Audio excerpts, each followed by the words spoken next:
پہلے تو یہ ہے کہ میں 9 مئی کے واقعات کی مذمت کرتا ہوں اور 9 مئی کو جو بھی پاکستان میں ہوا وہ نہیں ہونا چاہیے تھا. اس نے ہمارے پہ ایک بڑا اثر چھوڑا ہے اور خدا کرے کہ وہ دور ہو جائے. اس ملک میں جو ہمارا جغرافیہ ہے، جو ہمارے حالات ہیں، میں سمجھتا ہوں کہ حکومت کو، اداروں کو، عوام کو ایک ہی پیج پہ ہونا چاہیے اور ایک چیز ہم میں مشترک ہے جو پاکستان ہے.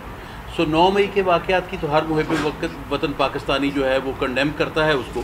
اور اس کے ساتھ میں اپنے ذاتی خیال میں یہ چاہ رہا تھا کہ اب کچھ ریسٹ کروں، مگر جہانگیر ترین صاحب، علیم خان صاحب اور باقی پارٹی کے تمام سینئر لیڈران کی طرف سے، سارے دوست ہیں، مہربان ہیں، انہوں نے یہ کہا کہ نہیں، ملک کے لیے سارے مل کے آرام سے کام کرنا ہے اور آپ ہمارے ساتھ آئیں.